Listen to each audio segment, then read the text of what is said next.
I know. Thank you.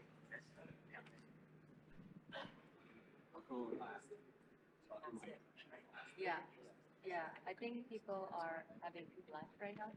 Usually 1:30 is their lunch in India. Okay.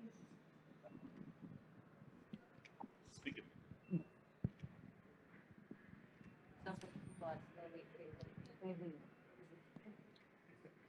I was literally keeping. I was the one between them and they were very. 12:30 slot in Sweden would be pretty cool because they eat at like 11. They eat Good afternoon, everyone. I hope you all had good lunch. Did you all, or are we still having many? Anyone not had lunch and hungry? If that's the case, you may have to wait for very interesting 45 minutes. All right, we'll just start very soon. When can we start? All right. Harish, over to you. Thank you, Raju.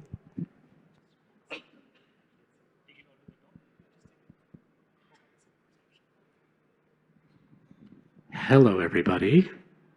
My name is Harish Rao. I have been in the games industry, I think now, I lose count. I think it's like 25 years. So my background is that I have worked probably at most every publisher and actually also in India. So I worked both on the startup scene. I've worked at Electronic Arts in India for a short stint. I've worked at 20th Century Fox when it was Fox Interactive a long, long time ago, probably before half or more than half of the people in this room have been born, which makes me really old, by the way. So that was my first foray when I was a producer. So most of my career, I've actually been a producer, probably about 10 to 15 years. And then most recently, I've also worked as an outsourcing producer, an outsourcing art producer, and art manager. Most recently, I worked at Sony PlayStation for the last 4 years. And now I'm actually looking to come back to India and hopefully start to develop ecosystems and actually bring some of that experiential knowledge, if it's worth anything, to the India ecosystem for gaming and development. So that's a little bit of my background. I'm gonna go turn it over to my colleagues here, starting to my left. Desiree? Thank you, Harish. Hello, everyone. My name is Desiree.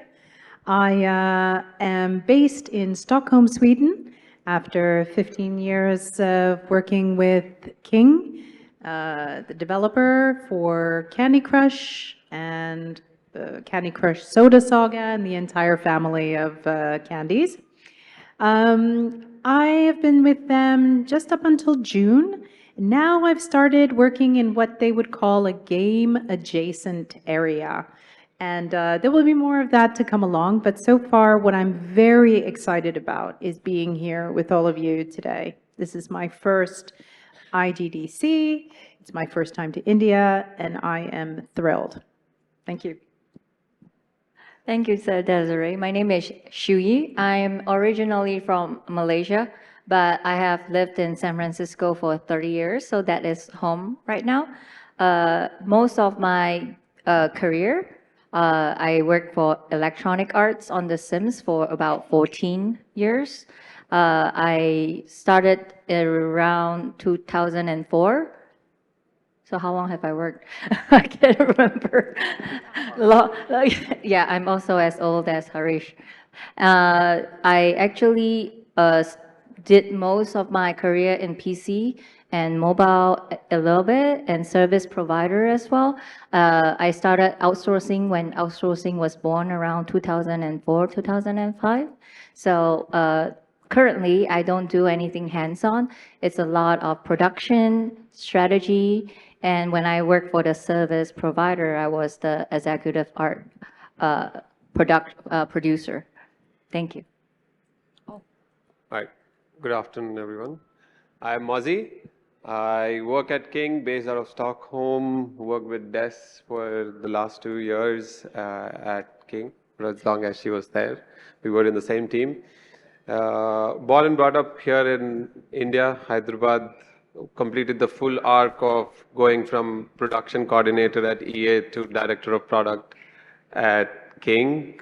So a journey that I think few of you might want to reflect, but it's why I'm here and share those thoughts with Harish and the panel here. So looking forward to the session. Hello everyone, I'm Haritha. I've been a producer most of my gaming career in various production roles, but I have started off as a QA tester with Electronic Arts and then slowly moved into different positions. I worked as a production coordinator, art producer, game producer, publishing producer, yeah, everything in between.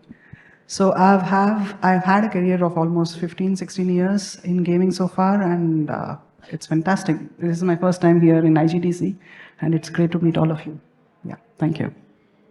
Excellent, thank you. So before we get into the questions, I had a question for the audience. So this is a production track kind of panel discussion, and I'm curious by a show of hands, how many people here are producers?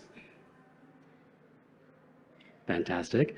And I'm curious to know how many people are entry level or your mid level or even seniors. So what do we say about entry to mid level? How many of you are actually entry to mid level producers? Fantastic. And how many of you are senior or lead producers? Excellent, excellent. It's good mix that we have in the audience. Okay, great. So that's good for me. And the whole idea I'm going to try to do here for today is keep it very light and hopefully funny a little bit, because I know things can get really serious when we talk about production.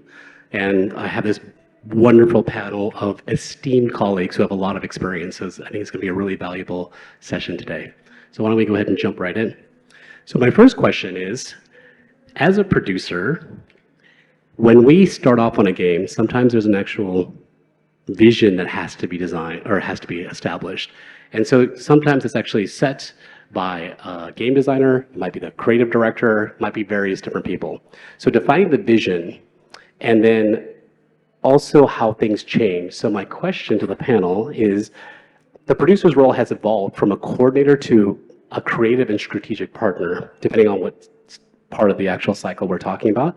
How do you as a modern producer help define and align the team around a clear game vision, especially when creative leads and engineers, and I'll throw in designers, have competing priorities? How do you address those issues?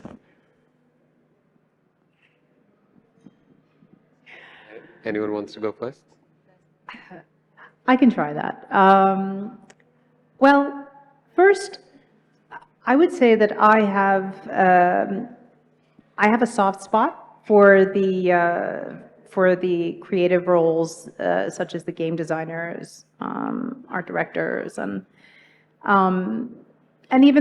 definitely engineers. I consider them also the creative folks.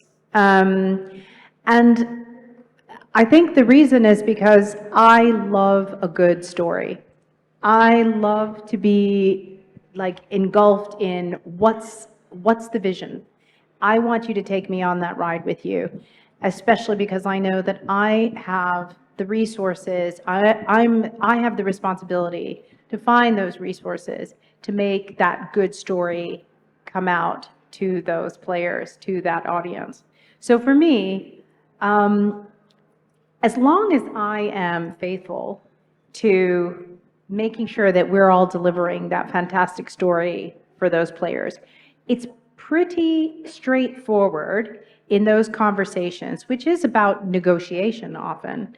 You have to lean into some negotiation skills, to communication skills, listening skills, in order to say, since we're all on the same, we all have the same goal, I just need to make sure that I understand what's in my power to make sure that these things are happening. And sometimes use the power of no, that's not possible, but here's what is, right? So that's, in my way, it's always a negotiation.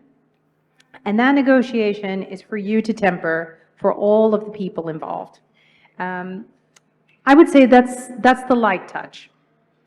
Maybe somebody else. I actually have, so as an outsourcing manager, you have to cover a lot of roles, including producer. You also have to be a bridge between external and internal. But I always find myself becoming a bridge between the engineers and the creative because they don't want to talk to each other. Guess what? Creatives, they like to use their right brain. They are paid to use their right brain. Engineers, they have to use their left brain because that's where the strength comes in. However, you know you cannot create art without understanding the limitation of the engine. I worked on Sims, and by the time I worked on it, it's already 20 years old engine. So I really have to understand it down to the core to be able to communicate to the creative as well as the engineer. For example, we needed to add a new feature to the game so that it could do procedural texturing. So when a creative talked to the engineer and explain it, and the engineer goes, 2 months. And I said, how about if you take this input out and put that input in? And he goes, 2 weeks. I'm like, do that. So another thing is creative with the right brain, their mood is more volatile.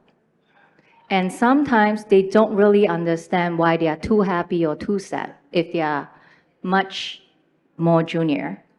And they'll wake up really happy or they'll wake up really sad. I have that experience as well, but as you age, you kind of know how to control it. With engineer, everything has to make sense. So when two of these people come together as a producer, you not only need to understand that, you also need to understand individual, how each personality work. I have to quote unquote babysit at my peak 2 or 3 art directors, including everybody that reports up to him. And we all know everyone's personality, family restrictions, and that's when we figure out when is a good time to get approval, get all of them to talk together, identify and foresee challenges so that we can make sure the alignment happen and eventually make sure the workflow have that application in them.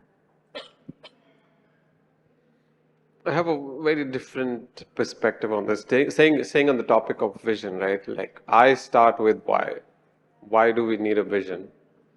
Because to me, the purpose of vision is multifaceted. Like it helps your team get a direction. It helps you, again, just keeping in the context, I'm sure a lot of folks here are already on live games or starting new games. When it's a live game, the purpose of vision changes. When you're making a new game, the purpose of vision is completely different. Like when you're on a live game, you're selling the vision to the team. And when you're making a new game, you're selling your vision to your core team, and you want investors to come in, and then you want to sell it to people who want to get or be part of this journey. So you have a vision to sell, to recruit people, to attract investment. When you're in a team setting and when you're in a live game or making the next strategic bet for the upcoming year, the vision helps you figure out why this will motivate my team. Why will I be motivated? I think as a producer, with the production background, I've always searched for meaning and purpose. Like, am I vested into this? Will I give my sweat and blood to this, to do this for the next 6 months or the 12 months? If I'm not excited by that aspect, there's no point going to the point of creating a vision. You need to get to a point where this is where we are as a team and as a producer. This is where we want to be. And I think that's the core purpose of a producer, is to provide direction to the team. And vision is a way of connecting where you are and where you want to be, and how to get there is where the team comes into play. So as a producer, and on defining the vision, understanding the why is really important. Once you understand the why, then everything kind of falls into place. This is why we're doing what we're doing. And I think staying on that thesis, then the process of creating a vision becomes not easy, but less challenging. Yeah, I agree with everyone here. I think, I mean, everyone has a different approach, and I agree with everyone here. But my take would be, in simple terms, we have a vision already defined, and when we are doing this vision, we ensure we have all the people from the departments like art, design, QA, sitting together and trying to write this vision. So we are already kind of covering everything that's really needed for the team to work on. That's ideal case scenario. The reality is different, right? That doesn't really happen. So yes, we do have these conflicts. But as a producer, it's your responsibility to make them sit and understand that we are working for the game. Player is the ultimate target. And that is what we have to aim for. And we have to make them realize and see that. It's not that they don't understand. It's just that sometimes you're too caught up with your own work and you feel my job is more precious and takes a lot more effort than your job. We kind of get into that kind of mindset. So as a producer, I think it's upon us to sit and make sure that we make them realize that we are all working towards a common goal. It's not you versus me. It's us versus the players. Like, we are trying to provide them what they want. So we need to work together. So I think that is where the gap is. We need to have that open communication and bring them on the same page. Yes, there will be compromises. It's not going to be all, oh, rosy and everything is fine. We just talk and everything is settled. That's not going to be the case in reality. You have to make some sacrifices. But as a producer, you also need to set boundaries. Yes, I'm listening to you. Yes, you're right. It makes sense. But this is where I have to stop you, because I am looking at the greater picture, the bigger picture, which is the game. If it is helping, yes, I'm all in for it. I can talk on behalf of you to the management as well in case of additional time, resources, whatever. But otherwise, I think we just have to stop this conversation here. At least that has been my approach so far, and I guess it worked for me, probably. I have to say, when everything goes smoothly, no one sees the producer. They became invisible. And when SHIT happens, it's our fault. But I think also, just to amplify what you all said, in summary, the producer actually have to interpret what each person says because of different communication styles and make sure it is aligned with the core vision of the game and move everyone forward. I have a very contradicting view on that because I don't want to say something. Go ahead. This is why the This is a panelists. safe space up here, Mo. So you can- I know it's also being recorded. Stop recording, please. No, I think I've learned this the hard way, which is a producer's job is not to babysit your team. It's, if you have a team that you need to babysit, you've already failed as a producer. And I do understand the context of how the community is and how the industry is right now in India, or at least the time that I was there. It feels like there's a fine, or rather there is no line between, am I a project manager or am I a producer? And what is a producer? Great. And am I holding the vision, but someone else is calling the shots? And creative team doesn't listen to me.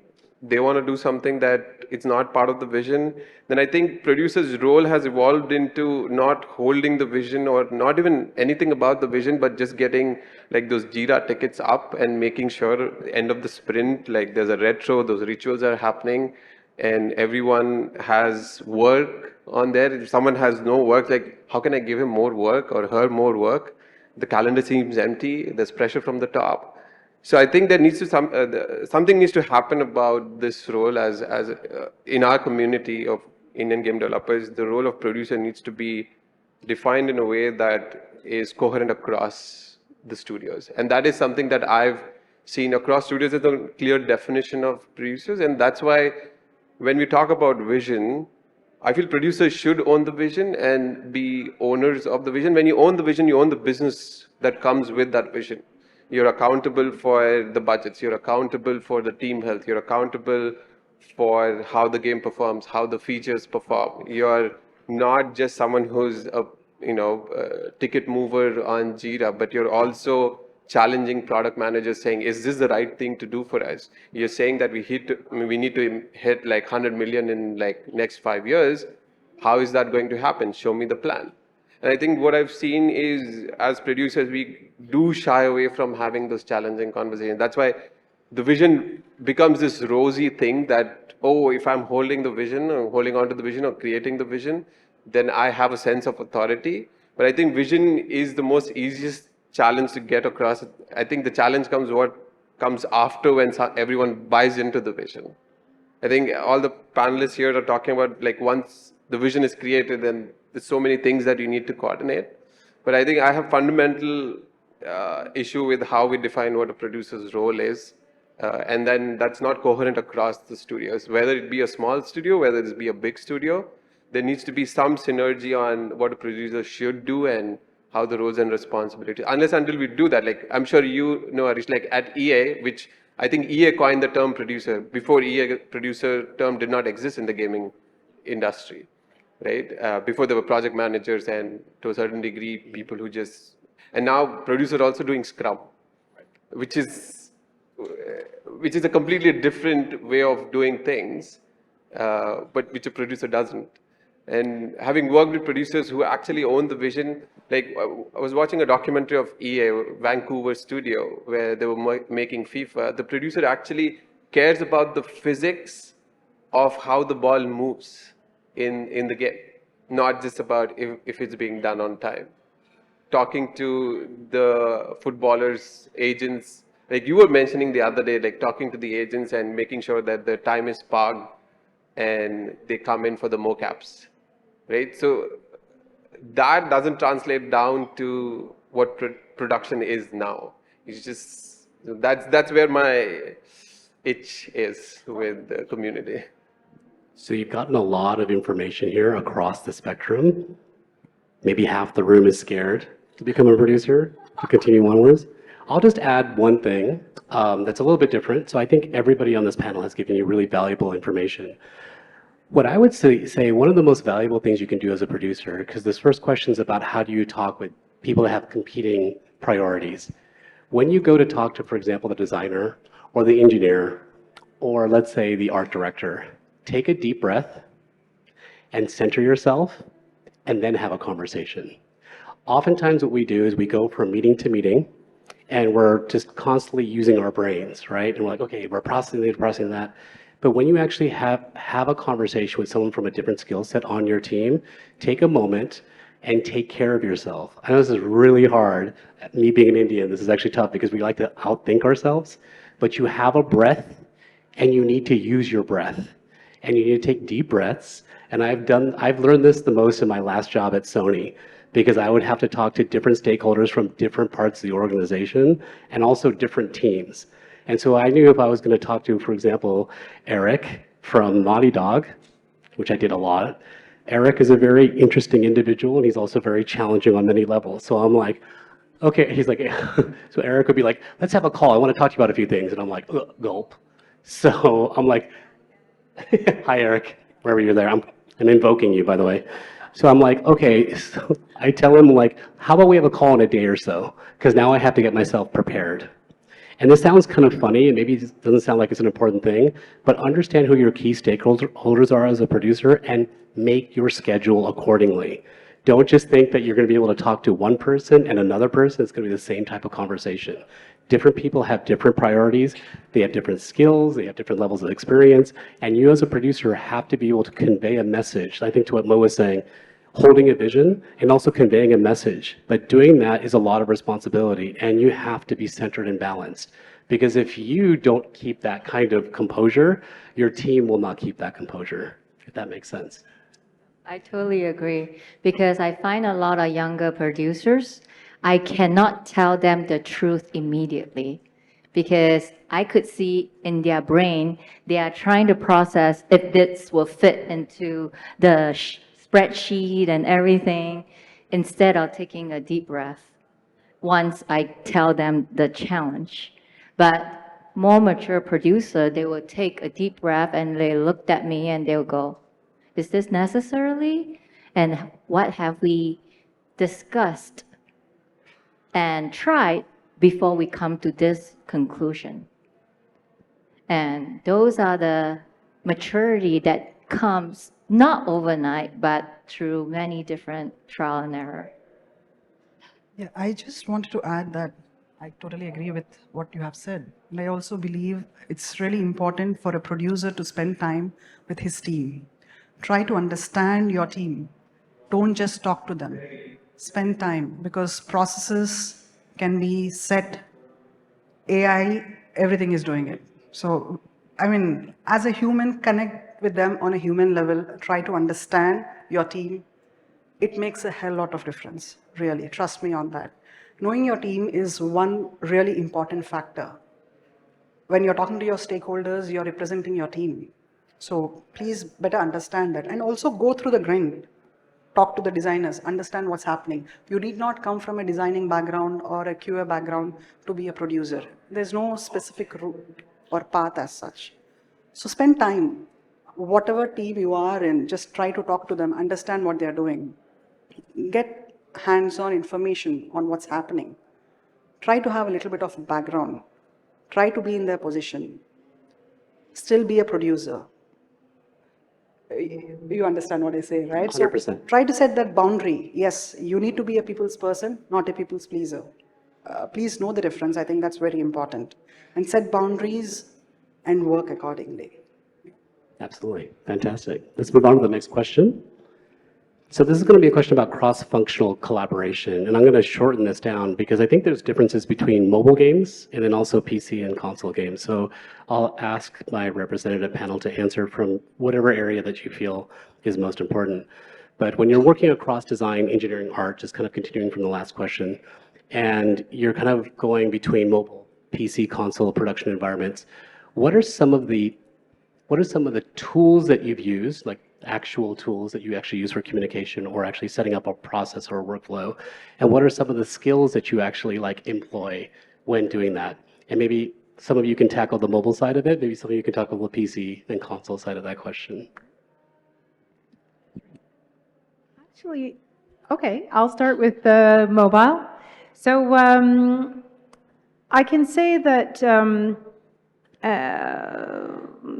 I'm trying to think which I'll start first. So first of all, I come from, before my game lifetime, I was also in communication as a brand strategist. And there, you know, communication is everything.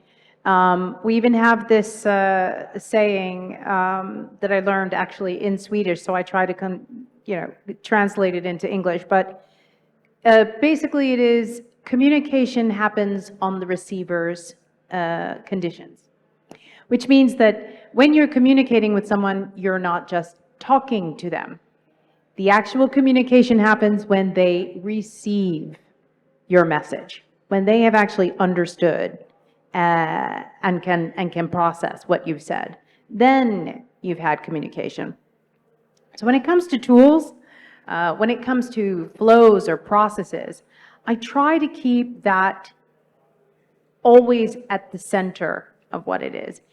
Am I creating this process because it is, and I hope I'm answering the question, am I creating this process because it is meeting them where they are?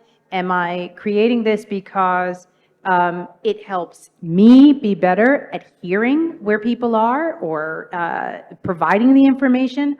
Or am I keeping it because, am I starting this process, a communication process, because I just want to broadcast something that I want to say? Those are completely different, sometimes necessary and sometimes very unnecessary uses of processes. So I'll put it shortly, since I know everyone else has to talk, but for me, the most important I can say is when it comes to communication, especially in cross-collaboration, consider the conditions of the person receiving, as well as why that message is so important and what is the right channel for it. I'll pass on. Sure. Yeah. For me, there are three different things. The first one is tracking, especially when you are scaling up or you are a live op. There are a lot of things that is being done and a lot of different communication that has been recorded into, let's say, going from Jira to ShotGrid or Airtable, and then going to a Slack channel, so on and so forth. That kind of communication, sometimes we use script to automate it for simple things, like you are done, you're ready for it to be reviewed, and then when you have done it in Airtable or ShotGrid, it will spit out a script in Slack channel to notify other people. That is a very straightforward communication when you have a very large content to track. So that is keeping the operation moving. So when you have something from Jira flowing to another app, flowing to Slack, you need a really good tech team to make sure that that is happening smoothly. The next one is communicating your vision and your idea. You are working with both people from left brain and right brain. Left brain wants to see graphs, so on and so forth. So remember your tracking system? You can generate a graph, so on and so forth, in order to have a game analyst or information that you can use. And many of us who's trying to communicate to the creative side as well as higher up, we put it in Mirrorboard. In Mirrorboard, you're able to visualize it, right? So that is a very great tool that we constantly use over and over again, especially today. Finally, you have your documentation. Once you finish something, or you have, let's say, your authoring guide, it's never dead. You always have to update it. But there needs to be a source of truth. You either use Notion, Confluence, whatnot, right? But make sure that you are not doing one thing in Confluence and then doing something else in PowerPoint. And so, as a producer or project manager, those are the things that you need alignment and consistency. So on the mobile, I think there's so many lessons that I think we've garnered, but I'll say 3 points. One is role clarity. Everything is fine when things go well. Who makes the decisions when things go bad? Right? So there are business decisions, there are design decisions, there are production decisions. So once the team knows who's making the decision, then they call the shots. Right? So I can go in depth, but I don't want to. My ADHD will kick in. The second thing is the one tool that worked really well for me, which I've employed in multiple different companies, is the wash-ups. So every time we release something, we do a wash-up. So first thing that we do in the wash-up ritual is we only get the team that worked on it. We go through how the process went, take the feedback, and then reinforce that across the wider team. Say, okay, this model worked, and when things fail, we also communicate that, again, the same team, not the entire team, there's no blame game happening. So we take that team in, and then we do that again, and then reinforcing the learning. I think moving the learning bits across the team is very, very essential, and wash-up is one way we do that. And finally, I think I'll not go in depth, is look up OODA loop, OOODA loop, and I think it's self-explanatory. I hope some of you look that up and then employ that in your teams. That's a very effective way of looking at production as well. My approach would be probably a little more traditional, I would say. I'm more for stand-ups. If it's smaller teams, yes, definitely, I would do that. And if it's a larger group, then I would divide them. And first and foremost, I would say I would give the ownership to the people, because that way they connect more. Rather than when you tell them, okay, do this, do that, Rather than that approach, I would say, you're responsible for it. So you tell me what I'm supposed to do when you give me this. Probably I'll take that approach. And that way it creates a lot more, not just the responsibility, it becomes their headache. It comes down from the producer and it goes to them. And yes, eventually you're the one who's tracking it, who needs to know what's happening, but it's upon them to come and give it to you. The ball is in their court. So I think that's one approach I would take. And trying to maintain a consistent channel for communication, not trying to have parallel conversations, just having a single channel approach, I think works wonders. Most of the times we don't really have a lot of choice in that matter because usually the company follows a particular path and we are all in a way forced to follow that. So keep it at that level, you can't really change that, but try not to have parallel conversations, and even in case you do, try to put that in a single channel with your team and ensure everyone is on the same page, at least the leads, if not everyone, in each and every member in the team. That way, I think the information flow is good, both the ways. And yeah, I think that should work. Yeah. I actually wanted to just double down on the point that Mozzy was making on especially retros, which we call it retros or wash-ups. When we had very, very small teams at King in the early days, there used to be a discussion, what was the most vital of those ceremonies, we also call them.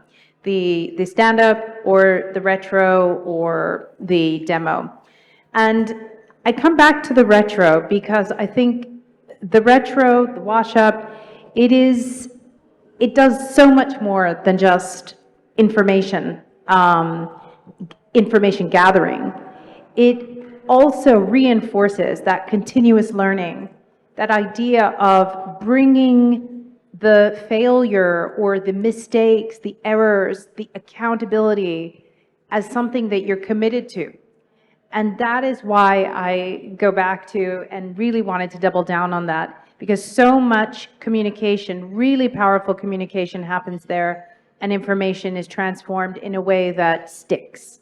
It really does. And you can make that scale. Scaling is often the challenge to some of these different ceremonies and passing information beyond 6 to 7 people in a team. But if the intention is continuous learning, you can actually make something like a wash-up, a stand-up, moving automation. That's going to give so much more time for teams to meet in person then, right? So I just want to double down on some of those points that were brought in. Thank you so much. I actually have no idea what wash-up means. Thank you for explaining. Retro is part of a producer job and where I come from.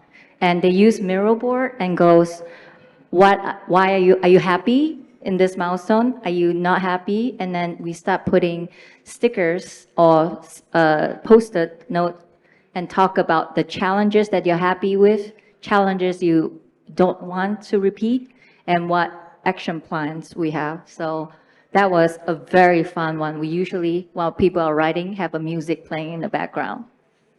So before I move to the last question, I'm going to ask everybody on this panel, and for those of you taking notes, you should probably take notes. You've already answered the question, Mo, so we'll skip over you. You said OODA Loop is a great tool. I want to start down here. Give us a tool that you like using and a purpose for that tool. As a producer, I've always loved Excel. Yeah. But of late, I think Teams is pretty good too, as a management tool. I think it's simple. Jira is also pretty good. It's quite user-friendly. People usually, it's not difficult, any of the tools that you talk about, it's not really difficult, but people find it challenging when they're working on something. Taking out time to enter stuff into Jira or anything is an uneasiness for them. But I think we have a lot of simplicity that's being involved in these tools, I think. And personally for me, Teams and Jira, Excel. Yeah. I do have one. Okay, you want. go ahead. I'll be quick. Okay, I think quick. storytelling is the best tool that I've gained so much from. Yeah. I know it's not like a software tool that you can use, but the art of storytelling, I think anyone who's facing teams or in front of teams need to master or at least get into the habit of being a storyteller, because that's what moves mountains when you're building a game in a challenging situation. If you can wrap that around the story, I think there's nothing more beautiful than a team that's crushed under the pressure of a failure and you turn them around with your art of storytelling, then that does a lot of good impact on the team as well. Shiew? For tracking, I love Airtable. Airtable to me is kind of like short grid, but more powerful and more user-friendly. And it can be linked to different apps, and you can immediately tell a status of one thing if you actually architect it properly. Another thing for communication is Slack, because I use Slack to bond the team. In every project, there's always a Slack for work. We have a code, like in my workplace, it's called NT, is we only talk about work. OT is you talk about everything except work. You can share your kids' photo, your journey to India, and so on and so forth. But that is very powerful because you need a space for your team to have an outlet, to bond, to be who they are, and it's okay. That alone, I always use it to connect with external partner. This way we know who they are outside of work. That alone is very powerful. The last thing is mirror board, because we are working with people who think so differently, coming from so many different backgrounds. To unite a message, if you really know how to use visual to send a message, that is a very strong tool you could use. I definitely have to echo the Miro board for me, especially when they did that Jira connection. It was just like complete moment, because then everyone was happy, and I could still use the visual aspect of the Miro board. I could still create those presentation decks, but mostly also for what Mozzy was saying. I myself love storytelling. I love a good story. I love to brainstorm in stories, and I can do that on a personal Miro space, as well as get other people in the team to share their ideas, especially as you said, people think in so many different ways, they communicate in so many different ways, and you can find on your own time or on team time that you can get a little closer to understanding them clearly if you meet them where they are. So for me, Miro, as a way of just, touching all the bases that help me get through the day. Fantastic. I know we're running out of time. We have one more question, but I'm going to add two things real quick. Miro is mine, and I'll tell you I am unashamed and unabashed, because when I was at Sony, my second year in, I literally put in my budget for the year to hire 2 interns that I turned into coordinators, and all they did was make Miro boards for me. And they made templates for cultural context and for my external development partners and how to communicate with other producers. I had, by the end of the year, I had about 15 to 20 templates, and we would just deploy them. And we knew we were successful because when we would work with our internal clients like Ben Studios and some other ones, they're like, can we just borrow your templates? Because they're just amazing. And we're just like, yeah. And like, how'd you do that? I'm like, oh, I have my ways. So I love Miro. And the other thing I'll also say is Excel. And as a person that's not really good in Excel, I like to use Excel with ChatGPT. Any kind of actual AI prompt program, because what's great now with ChatGPT is I'm terrible at formulas. And now you don't have to be good at formulas. You can literally open up Excel. You can use Copilot if your organization allows you to do so, or ChatGPT, and you can actually give a complex actual formula, and it'll actually put it in for you. So it's the little shortcuts that you do as a producer, I think. That's really good. So let me go to the last question. I know we're running out of time. Can we just scroll up a little bit? No, the other way. A little bit more the other way. Up. Up more. Yeah, perfect, right there. Producer's evolution. From coordinator to creative leader, what defines the next generation producer, and how do you see this role evolving over the next several years? Well, that's the tough one. I'm going to say it last. And you've got 1 minute to answer. Oh, okay. Speaking for mobile here, I would say the interesting evolution now is coordinator to product oriented is most likely where we're talking. Yeah, that's what I'm seeing. I won't go into it, but let's talk afterward. I actually think next gen producer are the forerunner for director of operation because they have to do so many cross team alignment. They are the one who actually knows the details of what needs to be done when, where. And these are the people that I will promote to do the director of all, in my humble opinion. I think the evolution is, according to me, that producers start to think like a CEO and take actions as a CEO. And what that means is a completely different and a in-depth topic to discuss, but that's my one line. Think like a CEO. That's where I think we need to go next. I would say be open and listen to your team, but be your own champion. Yeah, I think that's the way forward. Excellent. Do we have time for Q&A? Any questions? Questions? We like stupid questions. Any so kind of please. questions. No questions dumb enough. And the doors are closed.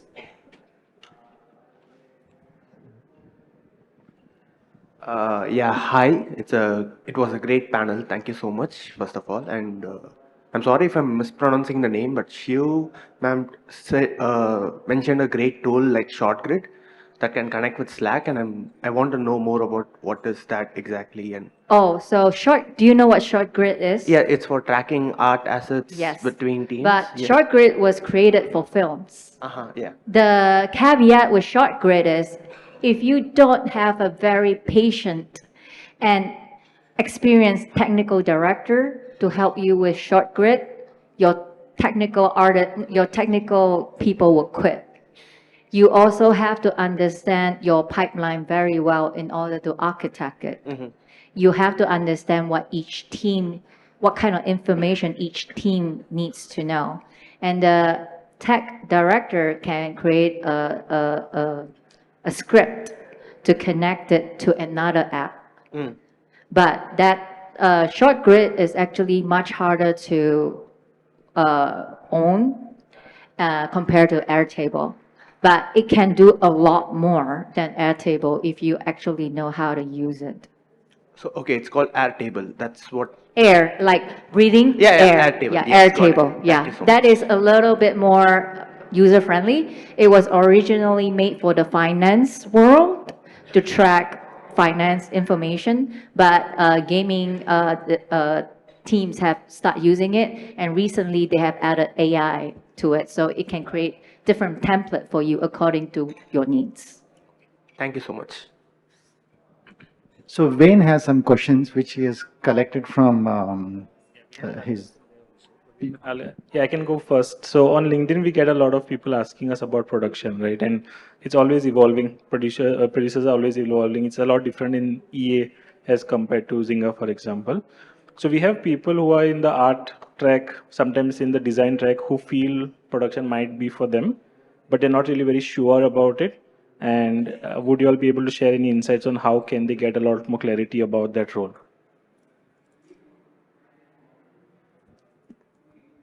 I can start.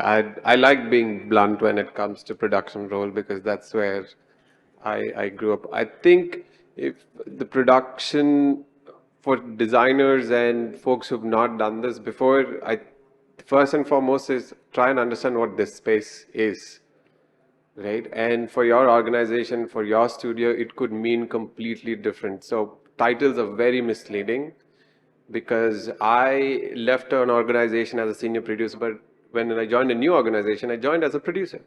Does that mean I got demoted? Right? So, but then the organization structure was, it was a flat hierarchy. So if you remove the titles from the conversation and look at the impact that you're creating, even if you're an art director or a game designer or a design director who wants to be a producer, you need to understand the space. And the way you understand this is by talking to people who are already acting in the space and understand the challenges, understand the way they do things and why they work and when do they deploy certain things that they do that you have seen in your teams, and then getting as much visibility about the space is one way to kind of navigate the question. Can I add to that? Yeah, please. So one of the things when I was a producer, when I was starting out, is you have the job description of what a producer is, and I think oftentimes we look at that and say like, I think I can do that, or maybe I can't do that. I think what's important is there is no actual template of a producer. The only template is you need to understand what you are and what you can contribute. So like I'm an introvert and I'm more creative. So I know that I actually lean towards creativity and the art side of things. So knowing what your skill set is an actual superpower. But if you don't have that, and if you don't investigate it in yourself, and you just take on the role of a producer, that job can become overwhelming pretty quickly. So your job is to figure out what it is that your skills and talent are and put that into your job description. So if you lean towards art, for example, or let's say you're just really good at math and you'd like to do scheduling, lean into that and start to communicate that right from the very onset. That's how you establish credibility. That's how you establish like really good allies across the organization, because they'll come to you and say like, oh, you've got this experience in this area. Okay. And it's like, it won't be said. No one will tell you this to your face, but they'll be like, okay, I think Mo's got this thing where he understands like art. He understands that really well. So I'm going to come to him and actually like give him some like inputs and like see what he thinks about these things. It's a subtle thing, but you also have to be vocal when you're internal teams, and you have to be confident about that. So really discover what those skill sets that you have, those soft skill sets, that actually makes you a really good producer. Earlier on in Riot, we have producers and we have art managers. And producers are actually people who have no art background. But art managers are, it's evolving again now, but art managers are producers who actually have an art background. They actually have a extra superpower. They come in and they are able to analyze the art track and tell you what you are trying to do and the pipeline, will it work or not, and they can take it away. They are also able to do the work of the producer, but not vice versa. So if you are an artist, but a lot of my friends who are artists, they are crushed because they are not as good as their peers. But then they realize they are more left-brained. But because of their art background, they could become an art producer, and then they really flourish and excel in it because then they found their superpower. I just want to add one point to that one because I think it's a really important point. You also have to understand what your boundaries are, and you have to respect those boundaries. I've had situations where I've worked with various producers, and because I wasn't there as the art manager, or let's say my lead was actually out on vacation, all of a sudden they're communicating with the client and they're giving them art feedback, and I had to look at the producer and say like, please don't do that. Because you're undermining a lot of what we actually have to set up and do. So it's also really important to understand what those boundaries are, because it can get complicated very quickly. So you have to understand where your role is as a producer and where it is within the team. And if you have that mutual respect, then you can actually start to play within those kind of confines of that role. I second that. Especially in a AAA company, you need to know your jurisdiction.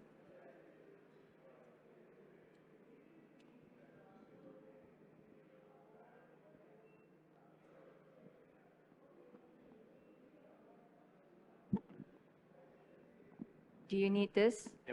Yeah. Hello, I am Rajveer Shukla. My question is, what are your opinions on money-hungry producers, and how would you recommend that a design team should deal with it if they ends up with one? So did you say a money-hungry producer? Yeah. Can you elaborate? Producers which don't think much about what the team wants, and they are like, we should do this if they follow the trends and they don't think about creativity much.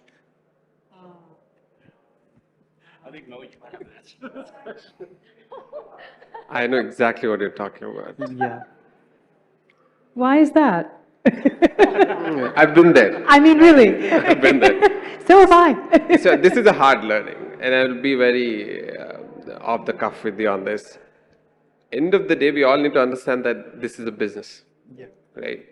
There's so many times that we have to do things that we don't want to do because end of the day, we want to make sure that this runs as a business. And I'm sure the reference that you're giving might not be all the time, but if there is a producer that's always running after revenue, then you have a problem. But there are challenges where, as a producer, if you're owning the P&L, the profit and loss document, you also have to justify every strategic bet that you have to make every quarter. Let's say you want to do 3 features, out of that, 1 feature is going to extend for 3 months, and then you have to justify and quantify that. And then you would say that, okay, the reason why spending 3 months on this is because the output and the impact of this is going to be 2x or 5x or 10x. And that might not be something the creative team would be really happy about, and something that, hey, this works in Royal Match, or this works in Candy, or this works in any other game. Maybe just let's do that. And there's nothing wrong with that, and there is everything wrong with that, right? Producer's role becomes very important here to provide that context, why we're doing this. Like going back to the panel that says you need to understand the boundaries as well. And then producer's job is also to create that for the team so that they have that space, safe space to challenge it. In the end, we kind of need to create a relationship where we need to say it's okay to disagree, but disagree and commit, right? So I'd like to just add to and clarify as well, make sure I understood. You'd also like to know, what do you do when you are not the producer yourself, right? So you have one that you're working with that is money hungry. Okay, and this is where I would like to add that I highly recommend for yourself and other members of the team to inquire more. What is the context of that the producer is seeing that drives continuously the conversation around revenue, right? Because most likely you probably care about those things, but from a different angle. You probably care about the same things. So seeing the information that that person is seeing might give you a little bit more patience for that revenue money talk all the time. And it will also perhaps help that person recognize that they're not getting the urgency or the significance of that across to the rest of the team without the important context that's needed. So some transparency might help. Everyone can buy into the importance of revenue. Everyone can buy into that we need to make those targets. So sharing the context can help, right? The one thing I'll just add is that the beauty of being an organization, and this might be a little bit challenging in India, but it's actually, I think, evolving, is if you're in that situation, and I've had to do this many times, I do this as an art manager. I'll go to my team because if you're experiencing this, my team's experiencing this. So I go to the various people on my team and I say like, okay, we have this producer, like, what are your thoughts? What's going on? And they'll have their opinions.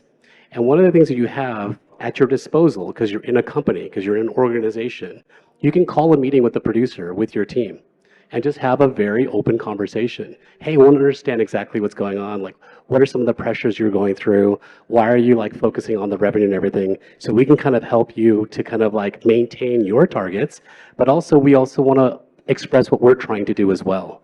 So it's really about having, I think what Desiree is saying is like transparency, but do it not necessarily in a one-on-one context. Even get the producers like supervisor or whatever, like have a group conversation. There's nothing to say you can't do this as a group. And it's actually much better to do it as a group because it becomes less personal. And when you take the personal element out of it, it becomes, oh, we're actually on the same team, but we're approaching the actual problem from different perspectives. And I think that's really important to kind of like keep in mind. And that's why washups and retros help. Harish, we are running out of time, so we cannot take any more questions because we have the next speaker coming in. So if you could conclude it. Yeah. Thank you. Thank you, everybody. Thank you.